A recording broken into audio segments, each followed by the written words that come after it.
Hello అండి, welcome to ఇంటి వంట రుచులు. ఈరోజు నేను ఈ వీడియోలో మనందరికీ ఇష్టమైన సేమియా పాయసం ఎలా తయారు చేయాలో ఈ వీడియోలో చూపించాను. ఈ సేమియా పాయసం అచ్చం రెస్టారెంట్లో ఎలా తయారు చేస్తారో అదే విధంగా తయారు చేసి ఈ వీడియోలో చూపించాను. ఒకవేళ ఈ వీడియో కనుక మీకు నచ్చితే లైక్ చేసి సబ్స్క్రైబ్ చేయండి. ముందుగా మనకి సేమియా పాయసానికి కావాల్సిన ఇంగ్రీడియంట్స్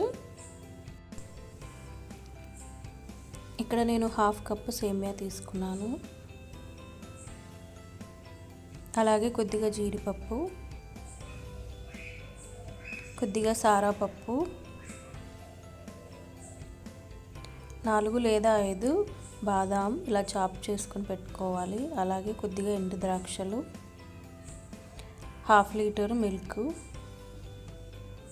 అలాగే కొద్దిగా ఇలాచీ పౌడర్. ముందుగా స్టవ్ మీద ఒక ప్యాన్ తీసుకొని అందులోకి 1 టేబుల్ స్పూన్ నెయ్యి వేసుకోవాలి. నెయ్యి బాగా కరిగిన తర్వాత అందులోకి డ్రై ఫ్రూట్స్ వేసుకొని బాగా గోల్డెన్ కలర్ వచ్చే వరకు ఫ్రై చేసుకోవాలి. ఇలా అన్నీ ఫ్రై చేసుకొని పక్కన పెట్టుకోవాలి.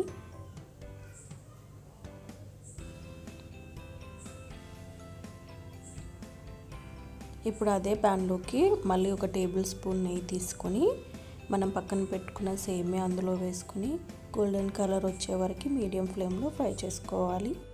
సేమియా ఇలా ఫ్రై అయ్యాక దీంట్లో 1/2 కప్పు వాటర్ యాడ్ చేసుకోవాలి.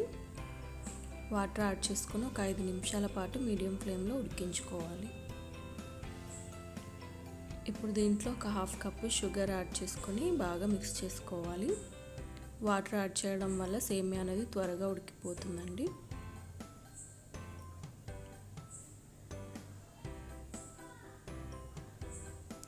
చూసారు కదా, షుగర్ అనేది కరిగిపోయింది. ఇప్పుడు మనం పక్కన పెట్టుకున్న మిల్క్ దీంట్లో యాడ్ చేసుకొని బాగా మిక్స్ చేసుకోవాలి.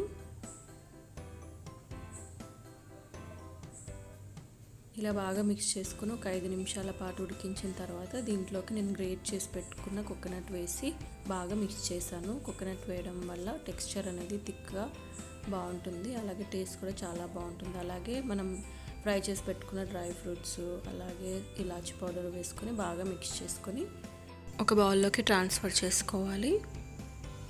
ఇప్పుడు పైనుంచి నేను కొద్దిగా సాఫ్రాన్ యాడ్ చేశాను. సాఫ్రాన్ యాడ్ చేయడం వల్ల ఫ్లేవర్ అనేది చాలా బాగుంటుంది, అలాగే టేస్ట్ కూడా చాలా బాగుంటుందండి.